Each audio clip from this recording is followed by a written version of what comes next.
Flamengo realmente foi melhor, o Flamengo produziu mais que o Vasco, teve mais volume, e é um jogo de 17 finalizações do Flamengo, bola na trave com o Bruno Henrique, bola no travessão do Léo Ortiz, Flamengo criando muito, desperdiçando, mas o Vasco o tempo inteiro vivo de alguma maneira no jogo. E o Paiva com as mexidas tentando. Falta um jogo para acabar a rodada número 26 do Campeonato Brasileiro. Amanhã a bola rola no Beira-Rio, mas hoje os jogos das 6h30 chamaram a atenção. São Paulo, poupando seus jogadores, consegue uma vitória importante fora de casa. O Bahia vence o Atlético Mineiro e no Maracanã, empate entre Flamengo e Vasco da Gama. Nossos comentaristas já por aqui. Vou começar com você te dando uma boa noite, André. Ouvir teu destaque sobre este domingo. Pode ser valendo o domingo todo? Pode, é livre. É livre? Boa noite, Dani, amigos. Uma ótima noite a todos, excelente semana. O meu destaque é o clássico do Maracanã, vai. Eu perguntei se poderia expandir, mas eu não vou expandir. Eu não achei o jogo chato, nem monótono, mas também não achei que nem Vasco nem Flamengo fizeram grandes atuações. Pensando sempre naquilo que cada um pode fazer, não só potencial coletivo, mas pensando no adversário que estava diante de cada um deles hoje. O Flamengo continua no seu padrão que faz com que o público rubro-negro e as pessoas neutras que assistem os jogos concluam em conjunto que o Flamengo pode mais, o Flamengo precisa jogar mais. E o Vasco teve um grande mérito hoje de, no momento em que o jogo parecia escapar, não estou falando sobre número de finalizações, quem teve mais chance. O Flamengo faz um gol no momento do segundo tempo em que era absolutamente merecida a vitória do Flamengo se o jogo terminasse ali, mas ainda havia tempo para jogar. E o gol que o Vasco faz para empatar o jogo de hoje, não só dá ao time vascaíno um ponto importante, como um ânimo muito grande por causa do que aconteceu no primeiro turno e quem era o adversário que o Vasco enfrentava hoje, mas principalmente por ter sido um gol marcado pelo Felipe Coutinho. O gol de relevância, o primeiro gol dele nessa volta, ele não tinha vivido bons momentos ainda, e talvez para ele esse seja um ponto de mudança nesse retorno ao Brasil. Agora, a gente vai poder falar muito durante o programa a respeito do que fizeram os times e do que não fizeram também. De novo, não foi um jogo ruim, não foi um jogo chato. Mas acho que tanto o Vasco quanto o Flamengo saem do Maracanã achando que poderiam ter feito mais. É um jogo movimentado, né? Primeiro tempo, talvez para um lado, final do segundo tempo para o Vasco. Prof, quero saber teu destaque. A gente vai falar aqui da lesão do Luiz Araújo no começo, do gol do Coutinho que sai do banco, mas quero te ouvir, prof. Dani, boa noite, companheiros. Eu acho que o destaque tem nome e sobrenome, né? Felipe Coutinho. Daqui a 10, 15, 20 anos haverá pais vascaínos, tios vascaínos, contando que eles estavam no dia em que Felipe Coutinho, depois de voltar ao Vasco, contundido, até em cima de todas as brincadeiras dos rivais, sai do banco e consegue para o Vasco um resultado que parecia, se não impossível, muito difícil àquela altura, pelo que os dois times tinham rendido, né? Eu concordo com o André, eles não renderam o máximo, nenhum nem outro, mas se alguém empatou com alguém hoje, foi o Vasco com o Flamengo, o famoso sabor de vitória. Do lado rubro-negro... 1-1 para o Vasco. Né? 1-1 para o Vasco. E do lado rubro-negro, o fator que agrava, que é a questão do Flamengo ter pretensões ao título brasileiro. Pode pagar muito caro por isso, com o Palmeiras no retrovisor, com o Botafogo na liderança, com Fortaleza ainda muito bem nesse campeonato. Não são pontos que se desprezam. A gente entende toda a mística, toda a questão do clássico, tudo que envolve e que transcende mesmo, mas é um empate imperdoável do ponto de vista rubro-negro e sensacional do ponto de vista vascaíno. O Vasco continua invicto desde o final de julho na mão deste mágico que se chama Rafael Paiva. Boa, prof. A gente vai debater aqui também essa questão do título, né? O Palmeiras cola no retrovisor do Botafogo, aproveita o Fortaleza, que não fez sua parte, ficou com 49 pontos. O Flamengo está a 8, mas quero ouvir os destaques ainda do Breiler Pires, do Pedro Ivo Almeida. Com você, Breiler. Boa noite, Dani. Boa noite, companheiros, fãs de esportes. Olha, eu concordo que o Flamengo realmente foi melhor. O Flamengo produziu mais que o Vasco, teve mais volume. E é um jogo de 17 finalizações do Flamengo, bola na trave com o Bruno Henrique, bola no travessão do Léo Ortiz, Flamengo criando muito, desperdiçando, mas o Vasco o tempo inteiro vivo de alguma maneira no jogo. E o Paiva, com as mexidas, tentando consertar o que não dava certo. E o prof falou que ele é um mágico para esse time do Vasco, curiosamente é o apelido do Felipe Coutinho também, mas faltou a magia do Paiva antes.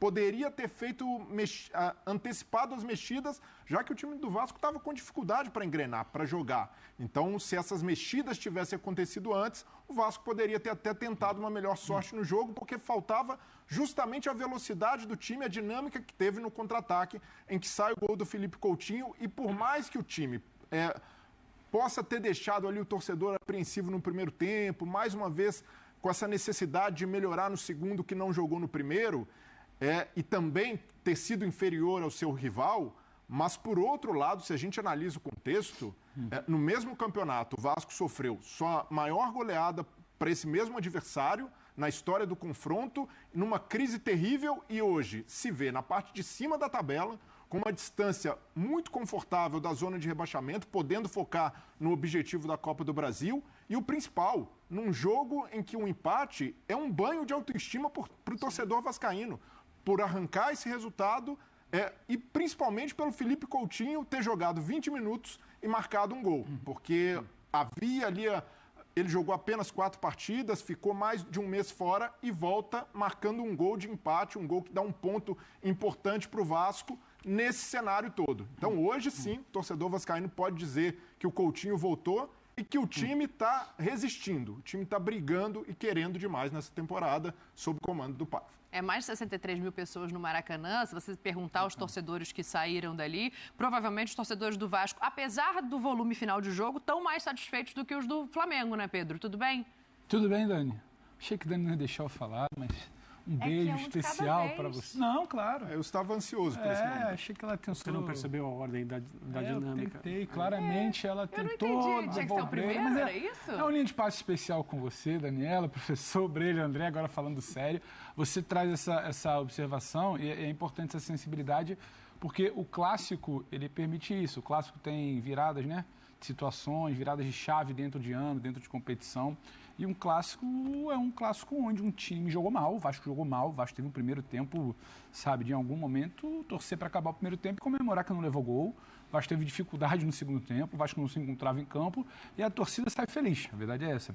E um Flamengo que teve bons momentos no primeiro tempo, não dá também para ficar só com o recorte final do vacilo, sabe, de não segurar a bola, de tomar um gol, sabe. O Flamengo, o time que para as pretensões que tem, ele não pode se perder dentro de uma partida do tamanho de um clássico ou mata-mata, que seja como se perdeu hoje. Sai incomodado, insatisfeito, porque a grande estrela do rival que não vinha jogando ainda faz um gol, você deixa escapar 2 pontos numa briga que você ainda quer de título, você teve um primeiro tempo, sim, bom, o Flamengo tem boas notícias de primeiro tempo, a movimentação do Plata, estreando, do Gerson, joga uma barbaridade de bola.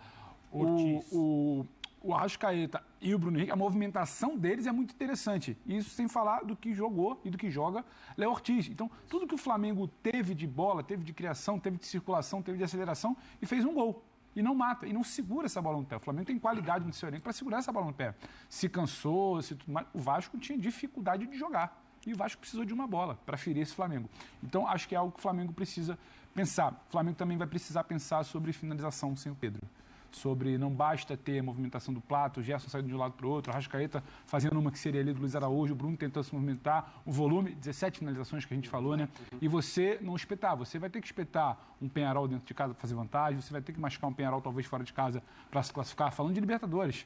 Numa semifinal de Copa do Brasil também você vai precisar se impor, e aí você olha para um jogo desse tamanho, você sai muito incomodado, porque você sente essa coisa quando parece que tem uma boa atuação, a gente estaria aqui falando de uma grande vitória, de uma atuação assim espetacular do Gerson, do Léo Ortiz, de um primeiro tempo que botou o adversário, sabe, só que ele precisa entender também contra quem ele está jogando, porque o Vasco, que empata contra o Flamengo hoje, ele virou isso aí nas últimas semanas, nos últimos meses, sob o comando do Rafael Paiva.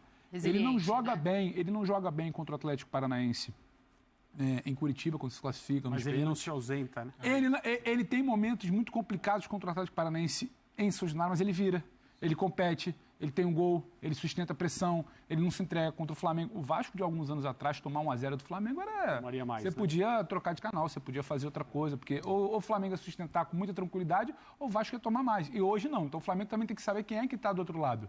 Saber que time é esse. E pecou muito aí. O que para mim é pertinente na discussão sobre o Flamengo, eu vejo a maioria das pessoas criticar a falta de jogo, a falta de gol, a falta de ofensividade, mas o time pode mais. Eu acabei de usar essa frase também, né? O Flamengo pode mais.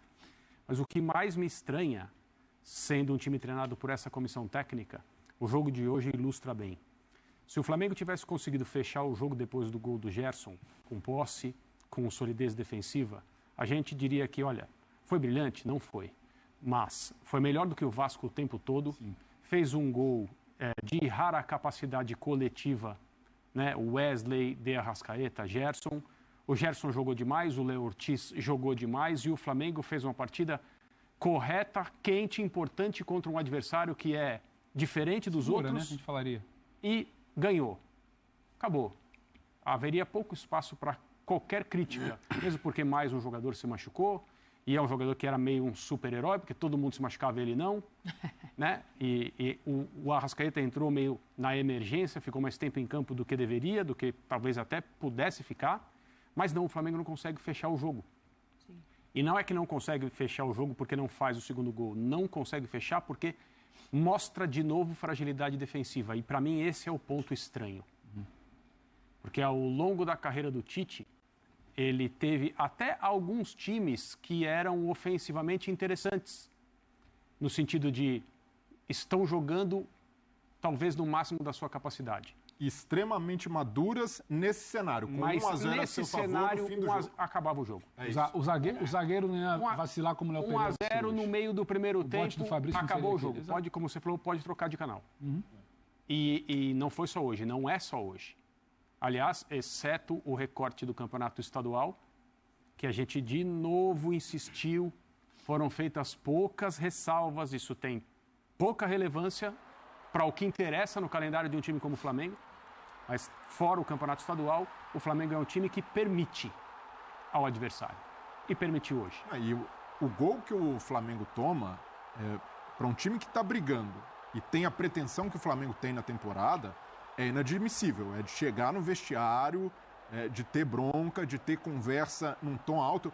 Nessa jogada aí, por que não pararam com falta o Ryan? Ele sai ali no drible, ali no meio campo. E todas as disputas você perde. E você deixa o jogador sozinho dentro da área. O Flamengo desperdiça várias oportunidades consecutivas de interceptar por uma marcação com baixa intensidade num contra-ataque que era tudo que o Vasco queria e buscou durante toda a partida. É curioso, então, pro torcedor...